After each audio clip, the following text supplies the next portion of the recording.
నమస్కారం. Welcome to నవలా హృదయం. ఈరోజు కథ వసంత శిశిరం. రచించిన వారు శ్రీమతి నవీన గారు. కథలోకి వెళ్లబోయే ముందు ఛానల్ను సబ్స్క్రైబ్ చేయడం మర్చిపోవద్దు. ఇక కథలోకి వెళ్ళిపోదాం. డాక్టర్ వాసుకు వారం రోజులు విశ్రాంతి తీసుకోమని చెప్పగా శిశిర దగ్గరే ఉండి అతడికి కావాల్సిన అవసరాలు చూసుకుంటూ ఖాళీ సమయంలో చదువుకుంటూ ఉంది. వాసు అప్పుడప్పుడు ఆమెతో మాట్లాడుతూ ఇంటి నుండే ఆఫీస్ పని చేసుకుంటూ ఉన్నాడు. వాసు ఇచ్చిన పనిని పూర్తి చేయడంలో కిషోర్కు సాయం చేసిన శిశిర తన గదికి వెళ్ళిపోయింది. మరుసటి రోజు ఉదయం వాసుకు టిఫిన్ తినిపించాక తాను కూడా తిని అతనికి మందులు ఇచ్చింది శిశిర. అన్నీ సర్దేసి వెళ్లబోతుండగా, నన్ను కాస్త బయటకు తీసుకెళ్ళు శిశిరా, ఇంట్లోనే ఉండి ఉండి చిరాగ్గా ఉంది, నాకు కాస్త బయట గాలి కావాలి అని అడిగాడు వాసు. వద్దని వారించాలని ఉన్నా ఇంట్లోనే కట్టిపడేసినట్లు ఉండటం కష్టమే అని మనసులో అనుకున్న శిశిర సరే వస్తానుండండి అంటూ కిచెన్లోకి వెళ్ళి సామాన్లన్నీ పెట్టేసింది. శిశిర ఒప్పుకుంటుంది అని అనుకోని వాసు ఆమె ఒప్పుకోవడంతో సంతోషించాడు. ల్యాప్టాప్లో మెయిల్స్ చెక్ చేసి మూసేసి సోఫాలో పెడుతుండగా వీల్చైర్తో గదిలోకి వచ్చింది శిశిర. మెల్లిగా అతడిని లేపి వీల్చైర్లో కూర్చోపెట్టి గార్డెన్లోకి తీసుకెళ్ళింది. వర్షాకాలం కావడంతో వాతావరణం మరీ వేడిగా లేకుండా కాస్త చల్లగా ఉంది. దాంతో తోటలో అతన్ని అటూ ఇటూ తిప్పుతుంటే వాసు చల్లటి స్వచ్ఛమైన గాలిని ఆస్వాదిస్తూ ఉన్నాడు. 4 సార్లు అటూ ఇటూ తిరిగాక శిశిర కాస్త అలసటగా ఉండటంతో ఆమెను చూశాడు వాసు. సాధారణంగా నడవడం అయితే ఇబ్బంది లేదు, కానీ తాను కూర్చున్న వీల్చైర్ను తోయడం అంటే కాస్త శ్రమతో కూడుకున్న పని కావడంతో ఆమెకు చెమటలు పట్టాయి. ఇక అంతకు మించి ఆమెను ఇబ్బంది పెట్టలేక, ఇక చాలు శిశిరా, ఇంట్లోకి వెళ్దాం, నాకు కొంచెం ముఖ్యమైన పనులున్నాయి అని చెప్పాడు. సరే అన్న శిశిర వీల్చైర్ను వెనుకకు తిప్పి ఇంటి వైపు వెళ్తుండగా మెయిన్ గేట్ తెరుచుకున్న శబ్దానికి శిశిర వాసులు ఇద్దరూ అటువైపు చూడగా అక్కడ దృశ్యానికి షాక్ అయి ఒకరినొకరు చూసుకున్నారు. వాసు నొసలు చిట్లించి శిశిరను అనుమానంగా చూస్తుంటే అతన్ని చూసి కంగారుగా, నాకేం తెలియదు, దీంతో నాకు ఎలాంటి సంబంధం లేదు అని చెప్పింది. మెయిన్ గేట్ దగ్గర సెక్యూరిటీతో భార్గవ్ మాట్లాడుతూ కనిపించగా ఒక కార్ లోపలికి వచ్చింది. దూరం నుండే కార్ ముందు సీట్లో కూర్చున్న వ్యక్తి రూపం లీలగా కనిపిస్తుంటే, ఇదేంటి నాన్న ఈ సమయంలో ఇలా చెప్పకుండా వస్తున్నారు అని శిశిర అనుకుంటే, శిశిరను ఒక చూపు చూసి పద వెళ్దాం అని అన్నాడు వాసు. తాను చెప్పడం వల్లే తన తండ్రి వచ్చాడని వాసు అనుకుంటున్నాడని అర్థం చేసుకున్న శిశిర తలదించుకొని, నేనేం చెప్పలేదు వాసుగారు, ఆయన ఎందుకు వచ్చారో నాకు తెలియదు అని చెప్తూ వీల్చైర్ను ఇంటివైపు తీసుకెళ్ళింది. కారు నుండే శిశిర వాసును వీల్చైర్లో తీసుకురావడం చూసిన వసుంధర, ఇదేంటండి అంటూ ముందు సీట్లో కూర్చున్న ధనుంజయ్ను అడగగా అతడికి కూడా తాను చూస్తున్న దృశ్యం అర్థం కాక వస్తున్న వాసు వంక ఆశ్చర్యంగా చూశాడు.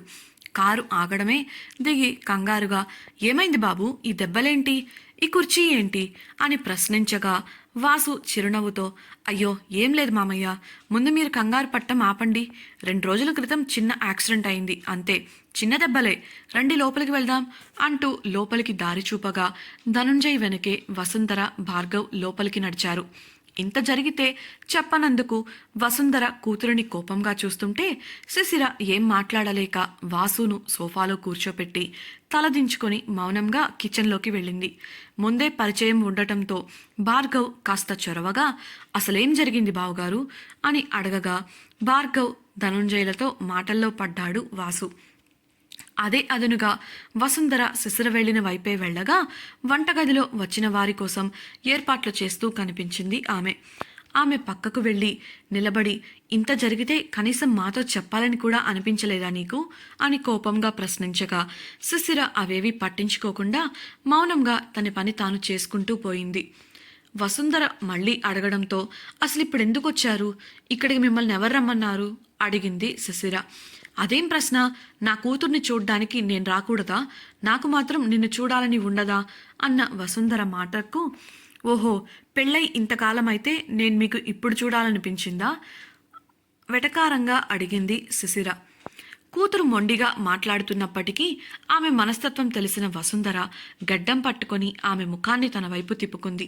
ఉబికి వస్తున్న జలధారలను ఆనకట్ట కట్టి మరీ బలవంతంగా లోపలే బంధించడానికి ప్రయత్నిస్తున్న శిశిరతో, నీకు మీ నాన్న గురించి తెలుసు కదమ్మా, ఆయనను ఎదిరించి నేనేం చేయగలను అని అడగడంతో ఆమె చెయ్యిని తీసేసి, అంతేలే, నీకు మీ ఆయనే ఎక్కువ, ఆయన తప్పు చేసినా కూడా ఎదిరించావు, ఇక కూతురు గురించి ఎందుకు, ఇప్పుడు కూడా ఆయన రావాలనుకోబట్టి వచ్చావు అని అంటుంటే, మీ నాన్న నీకోసం రాలేదు అని యథాలాపంగా అనేసింది వసుంధర. శిశిర చురుగ్గా చూస్తుంటే తనేం అన్నానో గ్రహించి మౌనం వహించి పనిచేస్తున్నట్లుగా సామాన్లు సర్దింది వసుంధర.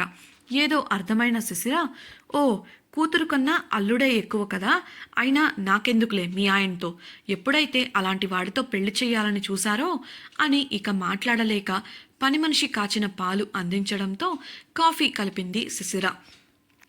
కూతురిని సముదాయించడం కోసం, ఆయన సంగతి వదిలేయవే, నీకోసం మా ఆయన్ని మొదటిసారి ఎదిరించి వస్తే నాతో ఇలానా నువ్వు మాట్లాడేది అని చిన్నబుచ్చుకున్నట్లుగా అన్న వసుంధరను ఆశ్చర్యంగా చూసింది శిశిర.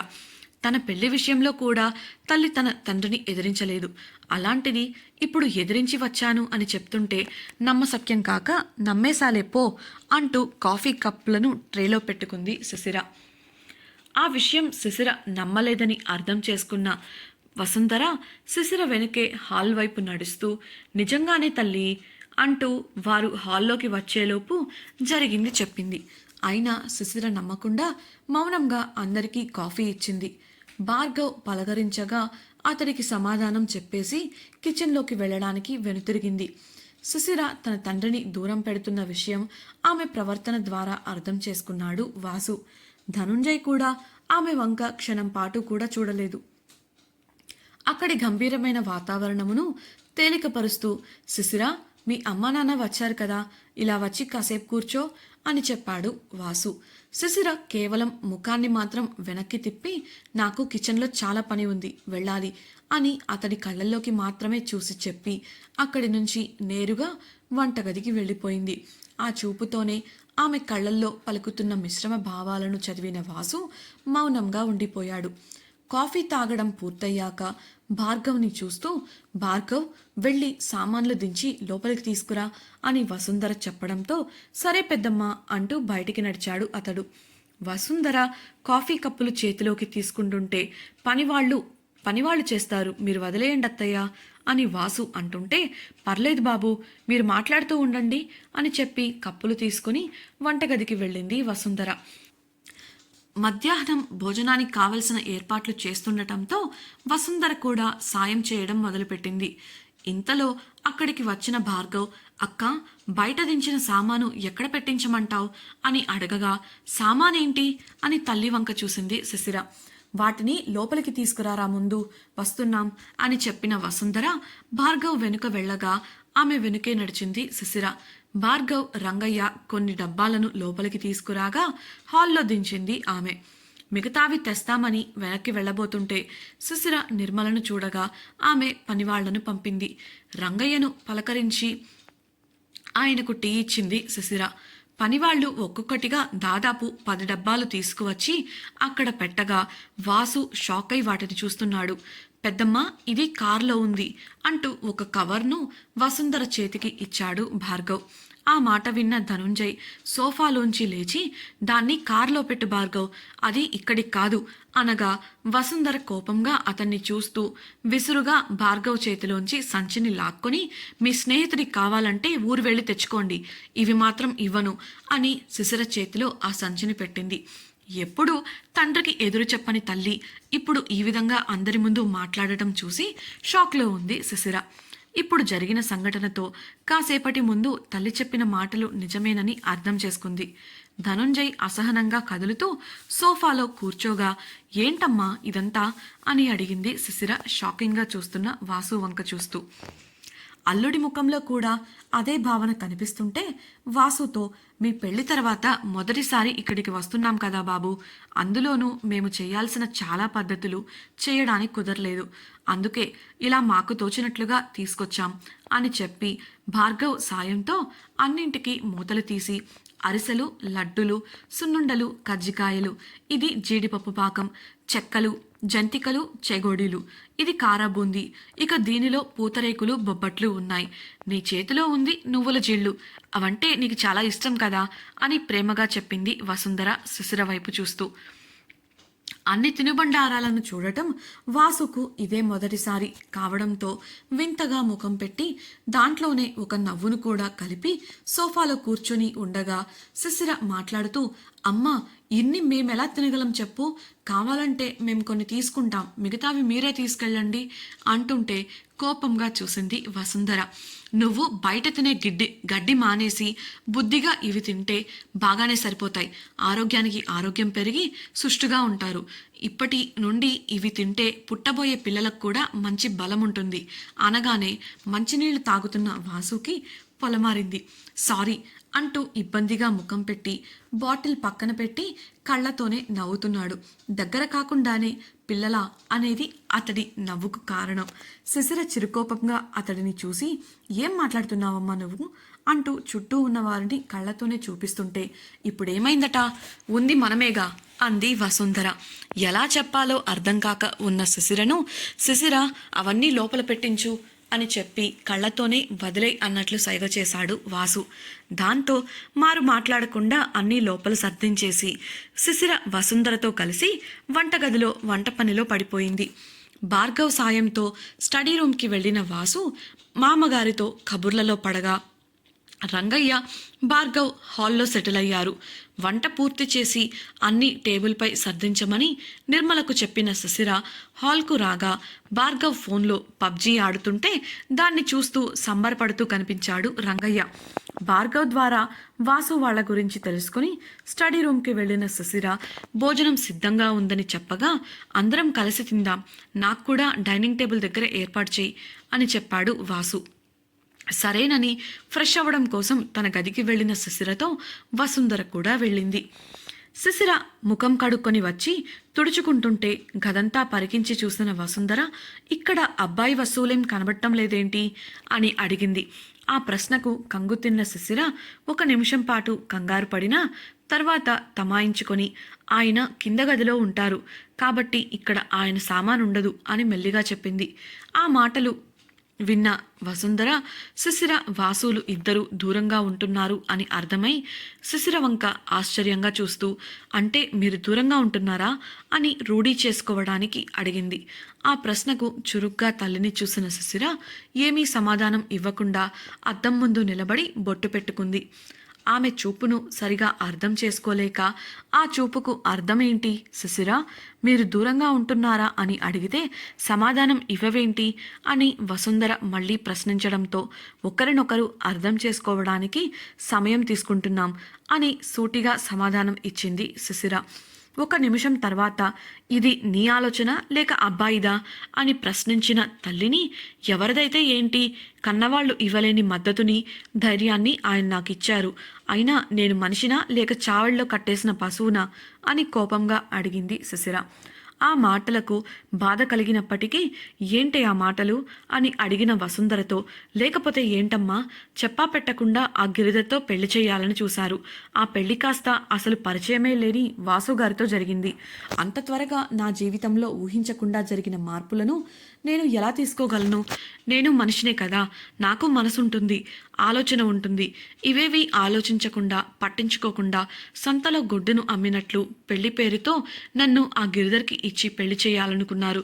ఇప్పుడేమో ఆ సంఘటనలను పూర్తిగా అలవరుచుకోవడానికి నాకు వాసుగారు కాస్త సమయం ఇస్తే దాన్ని కూడా ఏదో పెద్ద నేరం అన్నట్లు మాట్లాడుతున్నావు అని ఏడుపు గొంతుతో అంది శిశిర. కూతురి బాధను అర్థం చేసుకున్న వసుంధర కూతురి కళ్ళల్లో నీళ్లు చూడలేక దగ్గరకు తీసుకుంటూ, అది కాదు తల్లి, నీకున్న ఆవేశంతో ఎక్కడ ఆ అబ్బాయిని దూరం పెడుతున్నావేమో అని అలా అన్నాను, కానీ మీ ఇద్దరు ఇష్టపూర్వకంగా తీసుకున్న నిర్ణయం అయితే నేనెందుకు మాట్లాడతాను చెప్పు? అయినా ఇకపై నీకు తోడుగా నేనున్నాను. నీ పెళ్లి విషయంలో ఎలాగూ నీకు తోడుగా లేను, కానీ ఇకపై నీకు అన్ని విషయాల్లోనూ తోడుగా ఉంటాను. అందుకు మీ నాన్నతో గొడవ పట్టడానికి కూడా వెనకాడను. ఊరుకునే కొద్దీ మరీ మూర్ఖంగా ప్రవర్తిస్తున్నారాయన అని భర్తపై కోపాన్ని, విసుగును చూపిస్తుంటే, అంతకు ముందు తండ్రికి తల్లి ఎదురు చెప్పగా ఆయన ముఖంలోని భావం గుర్తొచ్చి చిన్నగా నవ్వేసింది శిశిర. వసుంధర కూడా నవ్వుతూ ఇక కిందికి వెళ్దాం పదా, అందరూ ఎదురు చూస్తూ ఉంటారు అని అనడంతో కళ్ళు తుడుచుకొని కిందకు నడిచింది. అప్పటికే అంతా డైనింగ్ టేబుల్ దగ్గర ఎదురు చూస్తుండగా అందరికీ భోజనం వడ్డించి మిగతా పని నిర్మలకు అప్పచెప్పి వాసుకు భోజనం కలిపి తినిపించసాగింది. కూతురు అల్లుడు దూరంగా ఉంటున్నందుకు మనసులో కాస్త కంగారుగా అనిపించిన కూతురి బాధను చూసి మౌనంగా ఉండిపోయిన వసుంధర ఇప్పుడు కూతురే స్వయంగా వాసు గురించి శ్రద్ధ తీసుకోవడం చూసి కాస్త సంతృప్తి చెందింది. భోజనం తర్వాత ధనుంజయ్ వాసు వాళ్ళు కాసేపు కూర్చొని మాట్లాడుకుంటుండగా వసుంధర తోడుగా ఉండటంతో భోజనం తినడం పూర్తి చేసింది శిశిర. ఆ తరువాత వాసు దగ్గరకు వెళ్ళి, మీరు కాసేపు విశ్రాంతి తీసుకోండి వాసు గారు, ఉదయం నుండి కూర్చునే ఉన్నారు కదా అని అంది. అందుకు వాసు, సరే కానీ ముందు అందరికీ కూడా గదులు చూపించు, వారు కూడా రెస్ట్ తీసుకోవాలి కదా అని అనడంతో నిర్మలకు చెప్పి పనివాళ్లతో గదులు శుభ్రం చేయించమని చెప్పింది. వాసును తీసుకెళ్లి గదిలో మంచంపై కూర్చోపెట్టి బయటకు వచ్చిన శిశిర తండ్రితో మాట్లాడటం ఇష్టం లేక తల్లికి గదుల గురించి చెప్పింది. వారికి కావాల్సిన ఏర్పాట్ల గురించి నిర్మలతో మాట్లాడింది.